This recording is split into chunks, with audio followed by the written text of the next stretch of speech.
obviously not taking anything as given.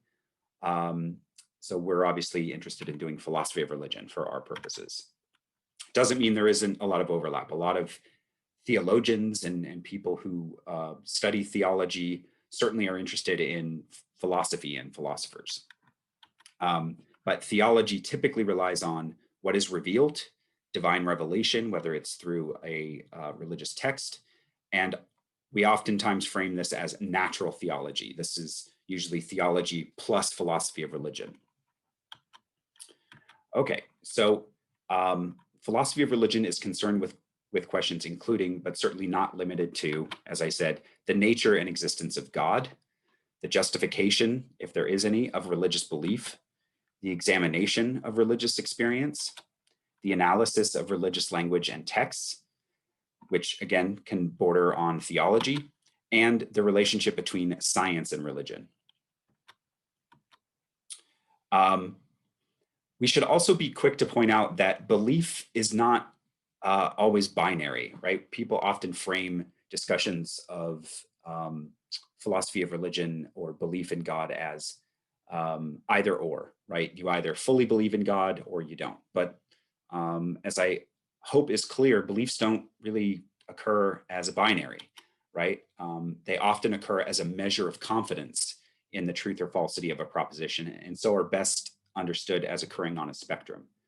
Someone's individual belief may move across the spectrum throughout any given time and for many different reasons, right? So we've got, a lot of very confident atheists that think there's absolutely no way that a God could exist.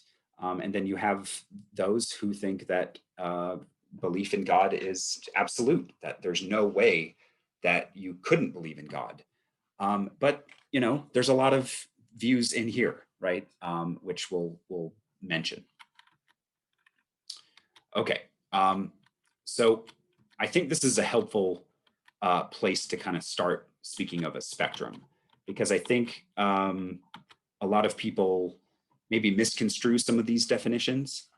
So if you identify as a theist, you believe in the existence of a God or gods, right? We need to, right from the start, point out that there have been many belief systems in the history of humanity, especially polytheistic religions, like in ancient Greece, the belief in multiple gods. We've had Norse gods, we have indigenous religions that believe in multiple higher powers. So theism is not just monotheism, the belief in one God. Theism can come in many different types, but typically refers to belief in a personal God, right? So that would be standard belief in the traditional Abrahamic religions. So a person who has this belief is called a theist. Further down the spectrum, we have what's called agnosticism. And this is not necessarily a belief, but rather the withholding of belief. So sometimes people frame agnostics as they just don't know. They're suspending belief, but maybe they're just not sure. That doesn't capture all agnostics, right? Sometimes it can be, we just can't have knowledge of God, and we never will be in a position to have knowledge of God. So that doesn't qualify as atheism, but rather a skeptical agnosticism. And it could be because either they have not been sufficiently convinced yet, or because they think that such a thing is beyond our ability to know, which I just mentioned. So some form of religious skepticism.